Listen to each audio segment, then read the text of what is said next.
जय हिंद। देखते हैं आज विसर्ग संधि को।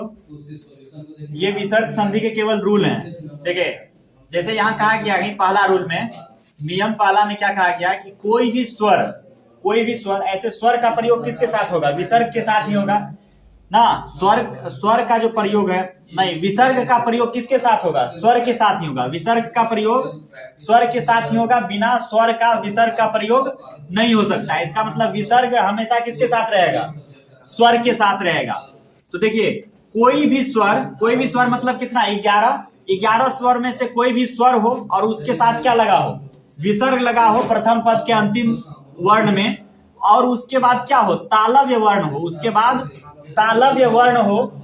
जैसे तालव्य वर्ण का मतलब क्या? च वर्ग का कोई भी, च छ जो झ य, और य हो या र हो ना। य या तालव्य स्व, य या तालव्य स्व हो, तो ये विसर्ग जो है, ये विसर्ग अपने स्थान में किस में बदल जाता है?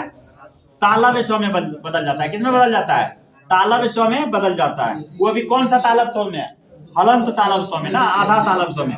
उसके बाद अगला रूल ये है कि कोई भी स्वर के साथ क्या हो? विसर्ग हो। कोई भी स्वर के साथ विसर्ग हो और उसके बाद क्या? मूर्धन्य वर्ण हो। उसके बाद मूर्धन्य वर्ण हो मतलब जिसका उच्चारण स्थान मूर्धा होता है। जिसका उच्चारण स्थान क्या होता है? मूर्धा होता है। जैसे ट वर्ग और र या मूर्धन स्व, ट वर्ग या र या मूर्धन स्व हो, तो यह विसर्ग किस में बदल जाता है? मूर्धा में बदल जाता है ना। मूर्धन्य वर्ण रहेगा तो मूर्धा में बदल जाएगा, मूर्धन स्व में बदल जाएगा, मूर्धन स्व में बदल जाएगा। उसके बाद कोई भी स्वर 11 में से कोई भी स्वर जो है विसर्ग के साथ हो और उसके बाद क्या हो? दंत वर्ण हो। दंत वर्ण मतलब जिसका उच्चारण स्थान क्या होता है? दंत होता है। जैसे त वर्ग और या ल या दंत स्व ना, त वर्ग ल या दंत स्व, ये विसर्ग किस में बदल जाता है? दंत स्व में बदल जाता है। किस में बदल जाता है? दंत स्व में बदल जाता है। उसके बाद कह रहा है अ आ के अलावा अगर कोई भी स्वर्ग विसर्ग के साथ आता है, अ आ के अलावा कोई भी स्वर्ग, कोई भी मतलब कितना हो गया? यहाँ 9वें को रहेगा। अ आ के अलावा आ रहा है तो कितना रहेगा? 9 गो स्वर रहेगा ना। अ आ के अलावा मतलब 9 गो स्वर अगर विसर्ग के साथ, 9 में से कोई भी स्वर अगर विसर्ग के साथ आ रहा है और उसके बाद किसका योग हो रहा है? क ख प या फ, क ख या क या ख या प या फ का योग होता है, तो ये विसर्ग जो है किसमें बदल जाता है? मूर्धन सकार में बदल जाता है, हलंत मूर्धन सकार में बदल जाता है। उसके बाद देखिए, अगर अ आ, यहाँ तो हो गया अ आ के अलावा था, और यहाँ क्या कह रहा है कि अ आ ना, अ आ अगर विसर्ग के साथ आता है प्रथम पद का अंतिम वर्ण में, और उसके बाद क ख या प फ, क या ख या प या फ का योग होता है, ये विसर्ग किस में बदल जाएगा? यहाँ बदलेगा नहीं, यहाँ प्रकृति भाव संधि होगा। प्रकृति भाव संधि का मतलब हुआ कोई परिवर्तन नहीं होगा। कोई परिवर्तन यहाँ नहीं होगा, प्रकृति भाव संधि होगा। इसके उदाहरण से अभी हम समझते हैं इसको ना। रूल क्या हो गया तब? देखिए, रूल आसानी समझ सकते हैं। विसर्ग संधि जो होता है ना, विसर्ग संधि आसान होता है। सबसे तो डिफिकल्ट थोड़ा था, उसमें रूल ज्यादा था। किसमें? स्वर संधि में ना। व्यंजन संधि में तो हम नियम ज्यादा था, कोई भी नियम था उसका भी आप थोड़ा सा प्रैक्टिस कीजिएगा, उसको बनाइएगा, बहुत सारे वर्ड को विच्छेद कीजिएगा और उसको देखिएगा कौन सा संधि में आ रहा है, तो वो भी आसान हो जाएगा। इसमें देखिए क्या है, विसर्ग संधि में, विसर्ग संधि का देखिए कॉमन देख लीजिए यहाँ पर क्या आपका, यहाँ भी कोई भी स्वर है, यहाँ भी कोई स्वर है, यहाँ भी कोई स्वर है। इसका मतलब ये तीनों रूल क्या है? सेम है। तीनों रूल सेम है, थोड़ा ध्यान से देखिए। उसके बाद कोई भी स्वर, उसके बाद क्या रहेगा? विसर्ग रहेगा। उसके बाद क्या रहेगा? विसर्ग रहेगा। और उसके बाद देख लीजिए, अगर तालव्य वर्ण से योग करेगा तो तालव स्व में बदलेगा। किस में बदलेगा? तालव्य स्व में बदलेगा। अगर मूर्धन्य वर्ण से योग करेगा तो मूर्धन स्व में बदलेगा ना। मूर्धन्य वर्ण से योग करेगा तो किस में बदलेगा? मूर्धन स्व में बदलेगा। और अगर दंत वर्ण से योग कर रहा है तो किस में बदलेगा? दंत स्व में बदलेगा। कोई नियम है? हार्ड कुछ नहीं है ना, शुरू में वही है। कोई भी स्वर, इसको हम क्या कर सकते हैं, एक लाइन में कर सकते हैं कि कोई भी स्वर अगर विसर्ग के साथ, कोई भी स्वर्ग अगर विसर्ग के साथ योग करता है और उसके बाद क्या है? उसके बाद ना प्रथम पद का अंतिम वर्ण अगर कोई भी स्वर विसर्ग के साथ हो, किसके साथ हो? विसर्ग के साथ हो, और वो किससे योग करे? अगर तालव्य वर्ण से योग करेगा तो तालव्य स्व में बदल जाएगा। मूर्धन्य वर्ण से योग करेगा तो मूर्धन स्व में बदल जाएगा। दंत वर्ण से योग करेगा तो दंत स्व में बदल जाएगा। उसके बाद यहाँ कह रहा है अ आ के अलावा अगर कोई भी स्वर, मतलब 9 जो स्वर है उसमें वो अगर प्रथम पद का अंतिम वर्ण में विसर्ग के साथ है और उसके बाद क ख प फ अगर योग करता है तो वो विसर्ग किस में बदलेगा? मूर्धन स्व में बदलेगा। किस में बदलेगा? मूर्धन स्व में बदल जाएगा। और अगर केवल अ आ के केवल या अ आ के साथ योग करता है, अ आ विसर्ग के साथ अगर किसके योग करता है, किससे? क ख या प फ से योग करता है, तो वहां क्या होता है? प्रकृति भाव संधि होता है। प्रकृति भाव संधि होता है। देखिए इसका उदाहरण देखते हैं। जैसे यहाँ दुह जोड़ शासन, दुह जोड़ शासन, यहाँ ध्यान देखिए रूल के अनुसार हम लोग क्या क्या पढ़े थे। रूल पहले क्या था कि कोई भी विसर्ग जो होते, कोई भी स्वर के साथ अगर विसर्ग है, यहाँ बताइए दुह जो है इसको अगर हम तोड़े तो ये किसमें विसर्ग है? यहाँ पर दो को अगर हलंत करेंगे तो किसमें विसर्ग होगा? स्वर क्या निकलेगा इसमें? ऊ होगा कि नहीं? छोटी ऊ होगा। और इसी में क्या है? विसर्ग भी है। इसी में क्या है? उसके बाद क्या है? आपका विसर्ग है। कोई भी स्वर के साथ अगर विसर्ग है और उसके बाद क्या है? कोई भी आपका तालव्य वर्ण है, तालव्य वर्ण है, तो ये किस में बदल जाता है? विसर्ग किस में बदल जाता है ना? हलंत तालव्य स्व में बदल जाता है। हलंत तालव्य स्व में। यहाँ विसर्ग जो है किस में बदल गया? देखिए दुह जोड़ शासन, तो क्या हो गया? दुशासन ना, दुशासन। दुशासन बोला जाता है? दुशासन बोला जाता है? नहीं बोला जाता है, दुशासन होता है। तो दुशासन कैसे हुआ? दुशासन में कौन सा संधि हो रहा है? विसर्ग संधि हो रहा है। दुशासन में कौन सा संधि हो रहा है? विसर्ग संधि हो रहा है ना। उसी तरह यहाँ देखिए नीह, तो नौ में देखिए स्वर है कि नहीं? नौ में स्वर है कि नहीं? छोटी ई है। तो यहाँ देखिए ये नीह जोड़ क्या है? श्वास। नीह जोड़ श्वास, तो क्या हो जाएगा? निश्वास। निश्वास क्या हो जाएगा? निश्वास। निश्वास, क्योंकि देखिए यहाँ विसर्ग के बाद क्या है? तालव्य वर्ण है। तालव्य वर्ण है तो ये किस में बदलेगा? विसर्ग किस में बदलेगा? तालब में बदलेगा ना। और विसर्ग के बाद अगर मूर्धन्य वर्ण रहता तो मूर्धन्य में बदलता। विसर्ग के बाद अगर दंत वर्ण रहेगा तो दंत में बदलेगा ना, दंत स्व में बदलेगा। किस में बदल जाएगा? दंत स्व में। या फिर देखिए आपका क्या है? नी जोड़ चल, नी जोड़ चल, तो क्या आ जाएगा यहाँ? निश्चल। क्या हो गया? निश्चल। यहाँ छल भी हो सकता है। नी जोड़ छल, तो क्या आ जाएगा? निश्चल हो जाएगा। निश्चल भी हो जाएगा ना, हो जाएगा। अगर यहाँ नी जोड़ क्या कर देंगे? छल, तो क्या आ जाएगा? निश्चल हो जाएगा। ये विसर्ग किस में बदल गया? तालम स्व में बदल गया, आधा तालम स्व में बदल गया। अब जैसे यहाँ निश्चल है, निश्चल, या हम कर देते हैं निश्चल। क्या कर देते हैं? और निश्चय था यहाँ, निश्चय, तब तो ठीक है। निश्चय, ये देखिए आधा तालम स्व जो है किस में बदलेगा? विसर्ग में। क्या हो जाएगा यहाँ? निह जोड़ चय, नि जोड़ चय, क्या हो गया? निश्चय। निश्चित, तो यहाँ क्या हो जाएगा? निह जोड़ चित्त हो जाएगा। निह जोड़ चित्त, निश्चित। अब देखिए इसमें दूसरा का था ये, मतलब कोई भी स्वर के साथ अगर विसर्ग है और उसके बाद कौन सा वर्ण आएगा? मूर्धन्य वर्ण। मूर्धन्य वर्ण में क्या आता है? ट वर्ग आता है। और क्या आता है? र आता है। और क्या आता है? मूर्धन स्व आता है। ये किस में बदलेगा? मूर्धन स्व में बदलेगा, क्योंकि ये ट वर्ग का है, मूर्धन्य वर्ण है। तो दु जोड़ ट क्या हो जाएगा? दुष्ट हो जाएगा। क्या हो जाएगा? दुष्ट हो जाएगा। क्या हो जाएगा? दुष्ट हो जाएगा ना। उसके बाद धनु जोड़ टंकार, धनु जोड़ टंकार, धनु जोड़ टंकार में क्या हो जाएगा आपका? ये विसर्ग किस में बदलेगा? मूर्धन स्व में, क्योंकि यहाँ क्या है? मूर्धन्य वर्ण है। क्या हो जाएगा आपका?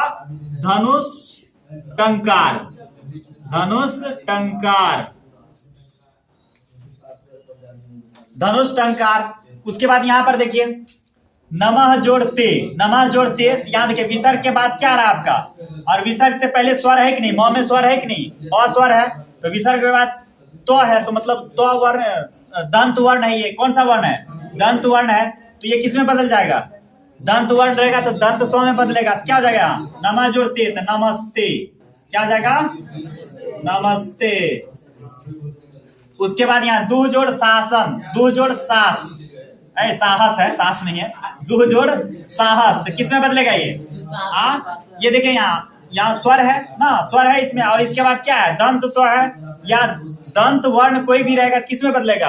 आधा दंत स्व में ही बदलेगा ये। तो क्या हो जाएगा यहाँ? दुस्साहस। क्या हो जाएगा? दुस्साहस, दुस्साहस, दुस्साहस में बदल जाएगा। दुस्साहस में यहाँ जैसे चंद्रस्त, क्या है? चंद्रस्त, इसका कैसे होगा? यहाँ आधा स्व जो है किस में बदलेगा? विसर्ग में बदलेगा। चंद्र, क्या हो गया? अगर विच्छेद करेंगे तो यही आधा स्व विसर्ग में बदल जाएगा। चंद्र जोड़ त हो जाएगा। चंद्र जोड़ क्या हो जाएगा? त, चंद्र जोड़ त, उसके बाद देखिए यहाँ अंतस्थल, अंतस्थल,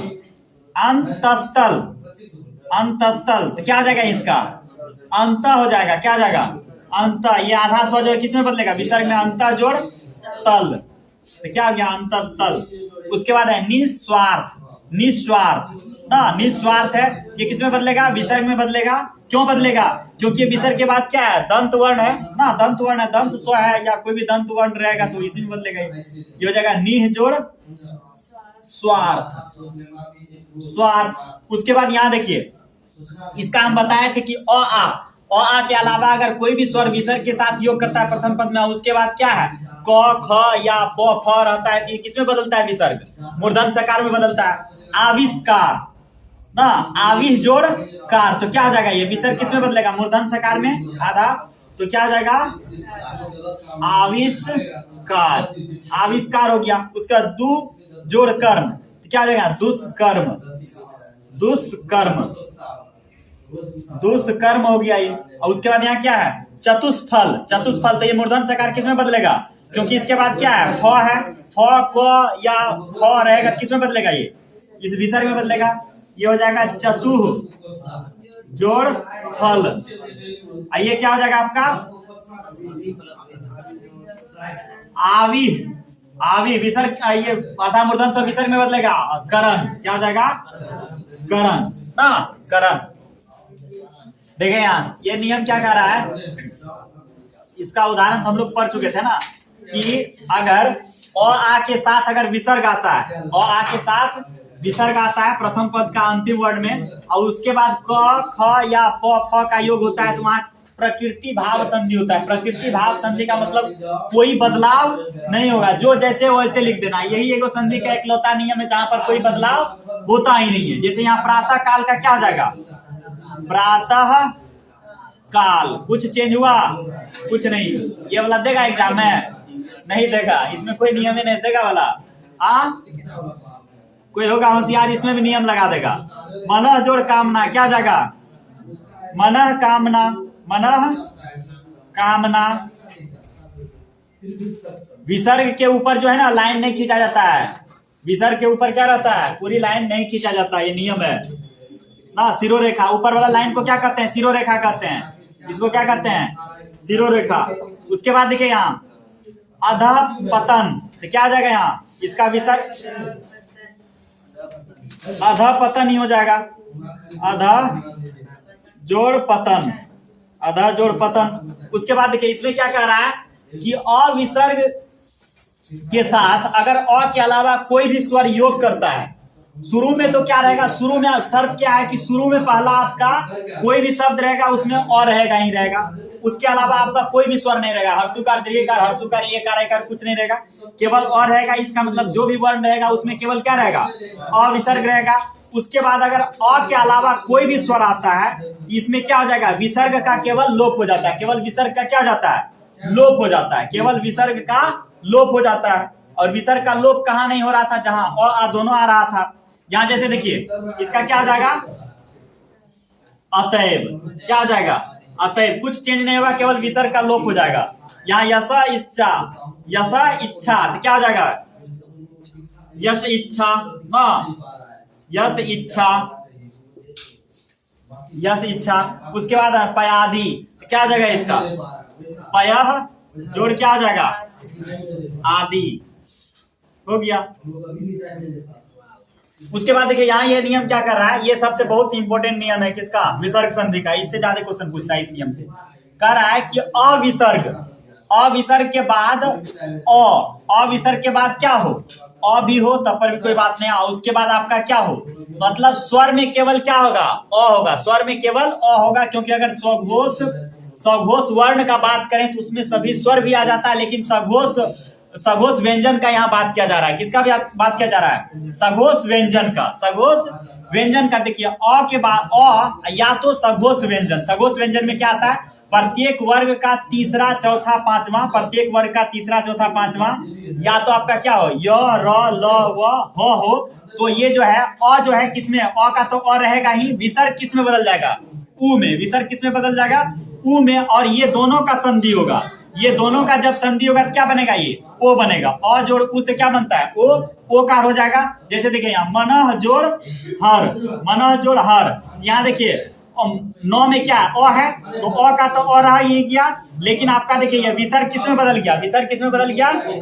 ओ कार में बदल गया ना, विसर्ग किस में बदल गया, ओ कार। इसको हम सिंपली ये कह सकते हैं कि देखिए अविसर्ग के साथ अगर अ या कोई सघोष व्यंजन का वर्ण होता है, इसका मतलब किसी भी वर्ग का तीसरा चौथा पांचवा और लगभग वह, तो ये किस में बदल जाता है, विसर्ग किस में बदल जाता है, विसर्ग ओ कार में बदल जाता है। विसर्ग किस में बदल जाता है, ओ कार में। सीधा ये भी कह सकते हैं हम, नहीं विसर्ग किस में बदल जाएगा, ओ कार में। जैसे यहाँ क्या मनः जोड़ हर, तो केवल विसर्ग किस में बदल गया, ओ कार में, मनोहर। अब देखो सरह जोड़ जो हो गया, तो क्या हो जाएगा यहाँ स र, इधर हम लगा दिए जो, ये केवल विसर्ग किस में बदल जाएगा, ओ कार में। क्या हो गया, सरोज। क्या हो गया, सरोज हो गया। कैसे हुआ यहाँ हम तोड़ दिए हैं। उसके बाद देखिए यशा जोड़ दा, तो क्या हो जाएगा, यशोदा, यशोदा। इससे बहुत सारा नाम बनता है। जैसे देखिए मनोज, तो मनोज का क्या हो जाएगा, मनः। क्या हो जाएगा, मनः हो जाएगा ना, मनः हो जाएगा।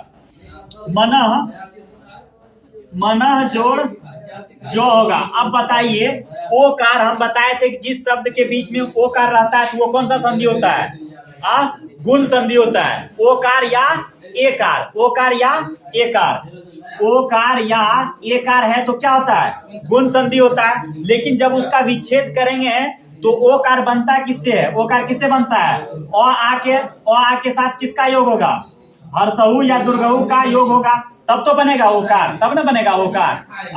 अगर ओ आ के साथ किसका योग हो रहा है, किसका योग हो रहा है, ए ना, ए या नहीं, हर्षई दीर्घई का, सॉरी हर्षई दीर्घई का, हर्षई दीर्घई का योग होगा, क्या बनेगा, ये ए बनेगा ना, ए बनेगा। तो आप तोड़िए यहाँ, तो या क्या आपका टूट रहा है। अगर मनोज को हम तोड़े तो क्या एक साइड ओ आ रहा है या दूसरे साइड हर्षहु दुर्गहु आ रहा है, नहीं ना आ रहा है। इसमें क्या स्वर संधि हो रहा है, नहीं हो रहा है। कौन सा संधि हो रहा है, विसर्ग संधि हो रहा है ना, विसर्ग संधि। क्योंकि इसमें कंफ्यूजन है आपका, वो कार अगर देखिएगा तो हाँ वही हो गया, कौन सा, स्वर संधि का गुण संधि हो जाएगा, नहीं ऐसा नहीं होगा। अब जैसे यशोधरा, यशोधरा, तो हम इसको क्या कैसे तोड़ेंगे, यशः ना, ये वो कार किस में बदल जाएगा, वो कार विसर्ग में बदलेगा, यशा जोड़ धरा, क्या आ जाएगा, धरा। उसके बाद यहाँ क्या, प्रथमो अध्याय, तो प्रथम क्या हो जाएगा ना, प्रथम जोड़ अध्याय, क्या हो जाएगा,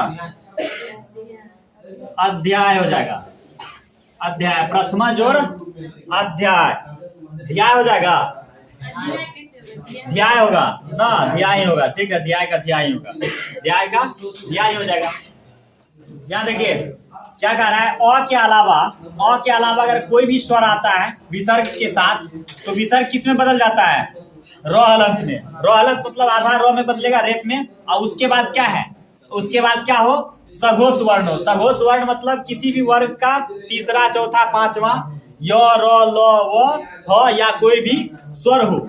जैसे देखिए यहाँ नीह जोड़, सबसे पहले तो अ के अलावा ही है ना, अ के अलावा ही है। अब नीह जोड़ आसात, क्या हो जाएगा यहाँ, निराशा हो जाएगा, क्या हो जाएगा, निराश हो जाएगा। हाँ, ये विसर्ग किस में बदलेगा, रो हलंत में बदलेगा ना।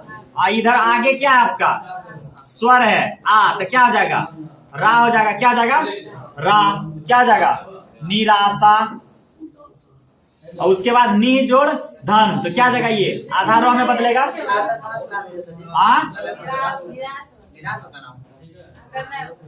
और यहाँ नहीं था तो हम निराशा यहाँ भी लगा सकते हैं ना, हो गया निराशा। निराश, निराश या निराशा, अगर यहाँ निराश है तो यहाँ भी निराश हो जाएगा, यहाँ निराशा तो यहाँ भी, क्या दिक्कत है, हो गया। अब देखिए नी जोड़ धन, तो क्या जाएगा, विसर्ग किस में बदलेगा, रेप में, क्या जाएगा, निर्जोड़ धन, निर्जोड़ धन क्या है, निर्धन, क्या जाएगा, निर्धन। उसका निर्जोड़ अक्षर, तो क्या जाएगा, निरक्षर, क्या जाएगा। और देखिए यहाँ आधा रो बनेगा और उसके बाद क्या है, ओ है, तो क्या जाएगा, पूरा रो हो जाएगा ना, तो क्या जाएगा, निरक्षर, क्या जाएगा, निरक्षर। उसके बाद आशीर्वाद, तो क्या जाएगा यहाँ, आशी, आशी हो गया। उसके बाद वाद, आशी जोड़ वाद, यही हो गया आशीर्वाद। निर्जंत, क्या जाएगा, नी जोड़ जन हो गया। उसके बाद आयु जोड़ वेद, तो क्या आ जाएगा आयुर्वेद, आयुर्वेद, इस पर रेप आएगा आयुर्वेद। और उसके बाद दुर्जन, तो क्या हो जाएगा दुर्जन, ये विसर्ग किस में बदलेगा रेप में दुर्जन। और उसके बाद आपका आविर्भाव, क्या आ जाएगा अविह जोड़ भाव, क्या आ जाएगा भाव, अविह जोड़ भाव। मिलते हैं अगले वीडियो में।